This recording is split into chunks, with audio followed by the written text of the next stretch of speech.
Mes chers compatriotes, je voudrais ici me faire le porte-parole de millions de Français qui ne supportent plus la façon dont la France est dirigée par M. Macron et accessoirement par son épouse. Pourquoi ? Parce que tout le monde voit, ou alors il faut vraiment être aveugle et sourd, tout le monde voit que la France est en train de s'effondrer dans tous les domaines, je dis bien tous les domaines de l'activité. Que ce soit l'agriculture, l'industrie, l'éducation, la santé, les hôpitaux, les questions internationales, la police, la sécurité, la justice, la diplomatie, l'armée, la culture, la francophonie.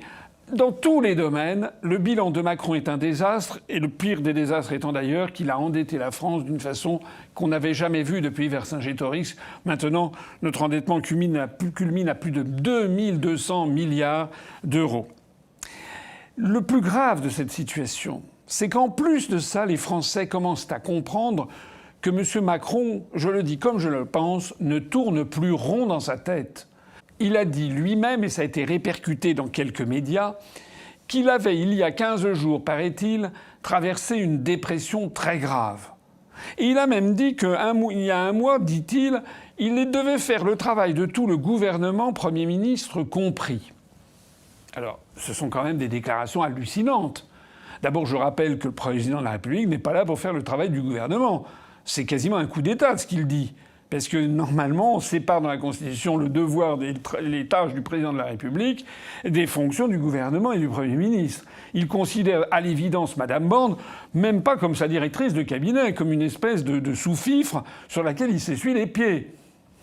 D'ailleurs, comment peut-on être raisonnable et raisonné lorsqu'on est un président de la République de claironner à ses collaborateurs qu'il fait le travail de tout le gouvernement et également du Premier ministre ?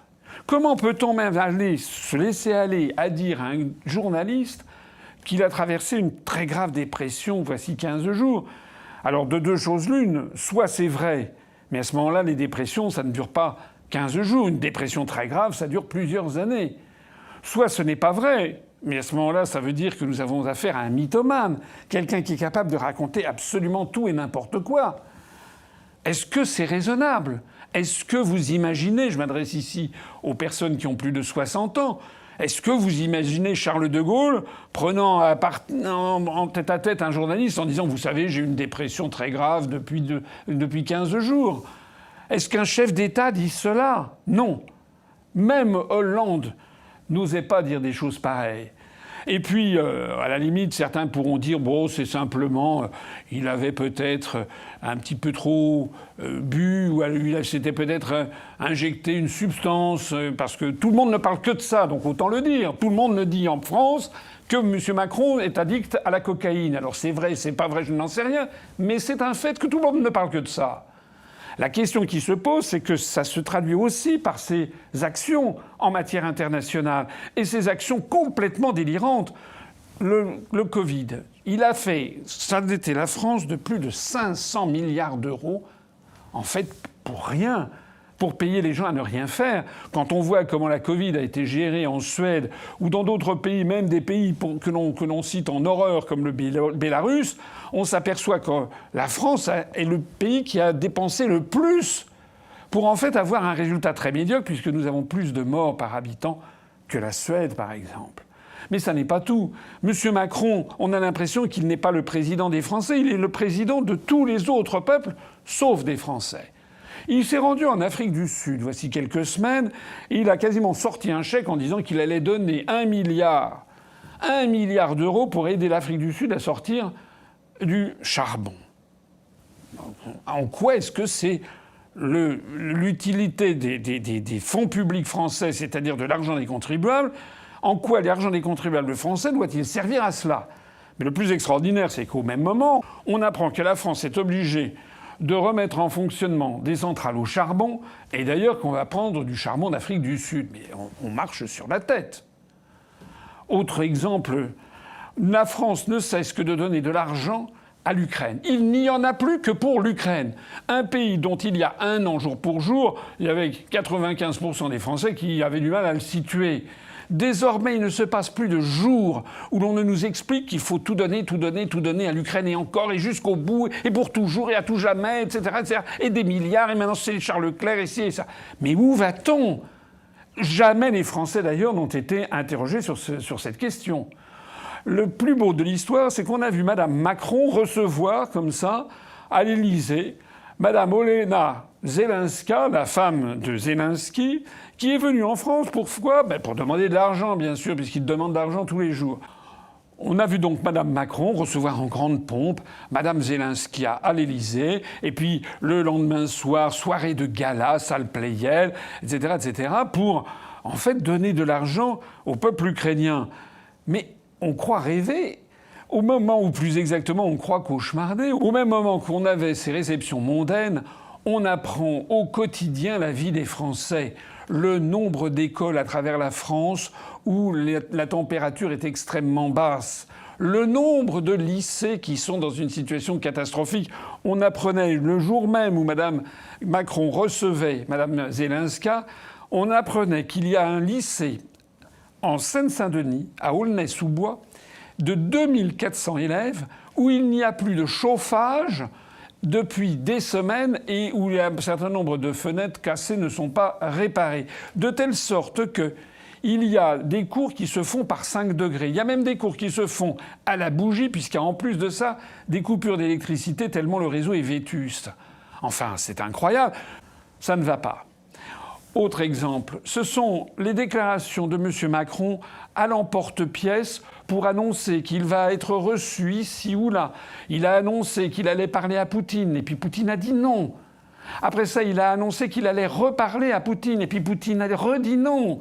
Après ça, il a dit qu'il allait aller à Pékin avant le mois de novembre, et puis Xi Jinping a dit non. Il n'a que rebuffade sur rebuffade. M. Macron ne cesse que de créer des organismes plus baroques les uns que les autres. Le Conseil national de la refondation, le CNR, qu'il a créé au début septembre, 3 mois après, il ne s'est strictement rien passé. Et puis il change de jouet comme une espèce de gamin capricieux, c'est-à-dire qu'après ça, il va créer un autre organisme sur la refondation de je ne sais pas quoi, ou bien sur développer un écosystème politique. Enfin, il fait des phrases qui ne veulent plus rien dire. Les Français sont fatigués de tout ça.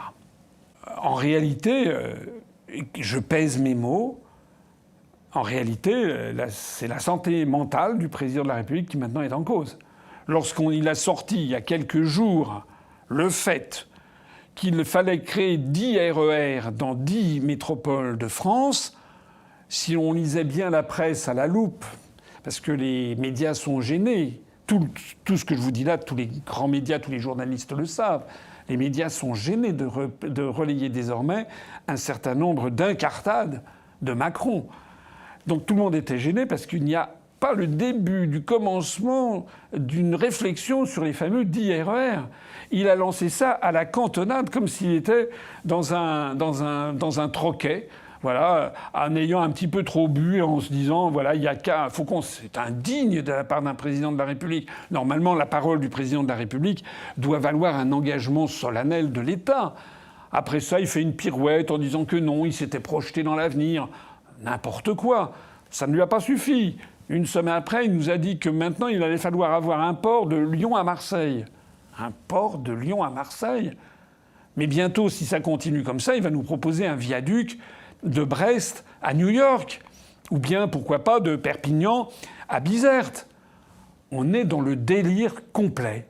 Dernière dinguerie en date, M. Macron a fait savoir qu'il allait aller personnellement dans l'émirat du Qatar, dont le régime fait quand même est particulièrement controversé, dont on a appris d'ailleurs qu'il finance largement la corruption dans l'Union européenne. M. Macron a annoncé qu'il allait assister à la demi-finale de la Coupe du Monde de football. Ça n'est pas son rôle. Encore la finale, d'accord. La demi-finale, ça n'est pas son rôle. C'est surtout pas son rôle parce qu'au même moment, il est donc obligé de sécher, comme on le dirait un étudiant, de sécher la responsabilité qui était la sienne. Il devait participer au sommet entre l'Union européenne et les pays d'Asie du Sud-Est qui se tient à Bruxelles.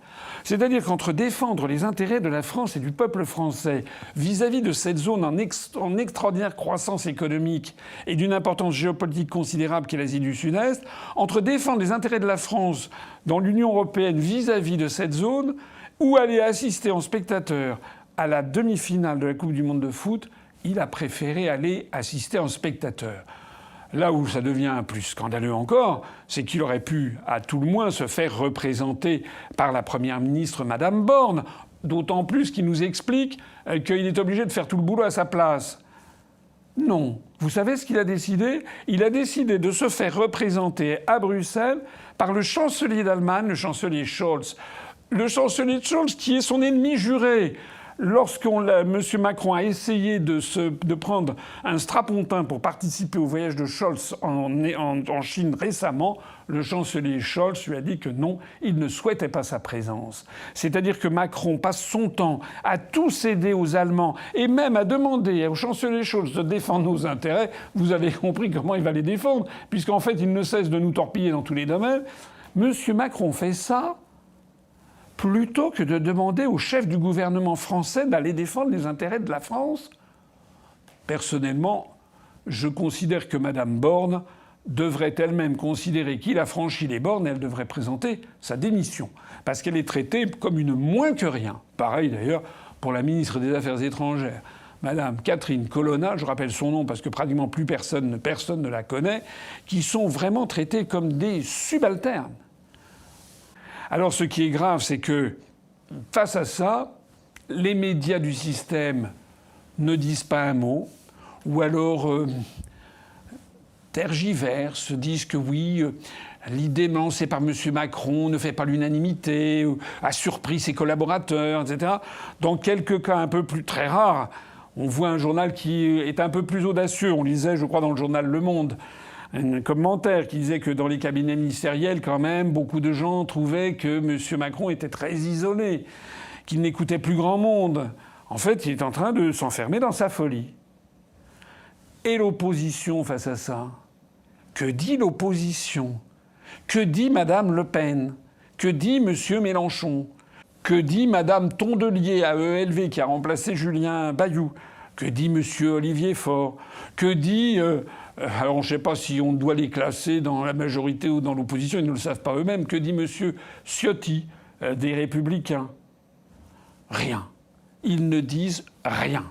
Ils laissent un président de la République nous annoncer tout de go qu'il a traversé une dépression très grave il y a 15 jours. Personne ne demande des comptes. Je rappelle quand même que le président de la République française est détenteur des codes nucléaires.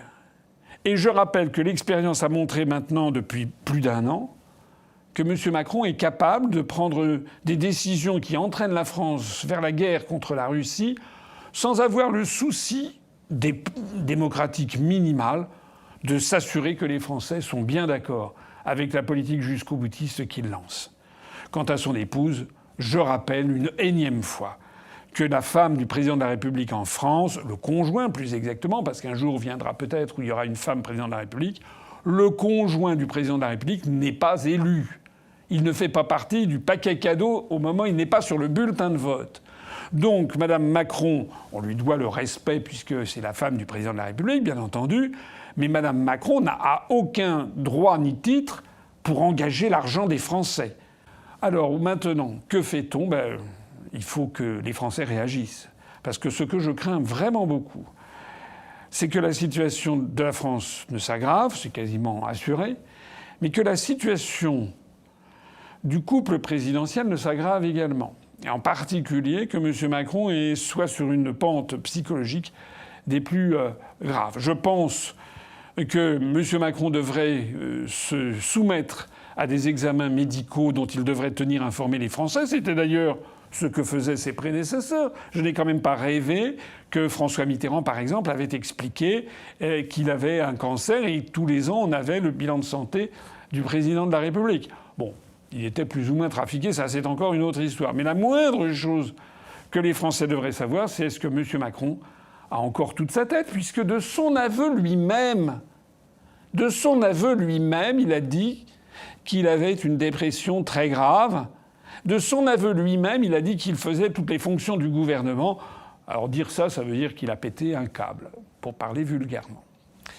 Je pense qu'une commission d'enquête doit être diligentée à l'Assemblée nationale sur l'état de santé du président de la République. Et je renouvelle ici, pour la énième fois, la suggestion que je fais depuis des années, c'est que les députés et sénateurs, les parlementaires français, doivent désormais lancer la procédure de destitution du président de la République par l'article 68 qui prévoit justement qu'un président peut être destitué en cas de manquement manifestement incompatible avec l'exercice de ses mandats, de son mandat, et je crois qu'on y est.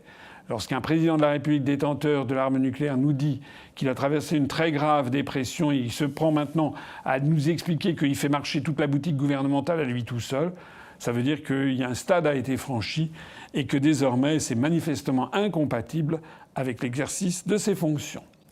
J'attends de tous celles et tous ceux qui m'écoutent qu'ils demandent à leurs députés et sénateurs qu'attendez-vous pour lancer la procédure de destitution de M. Macron. Vive la République et vive la France.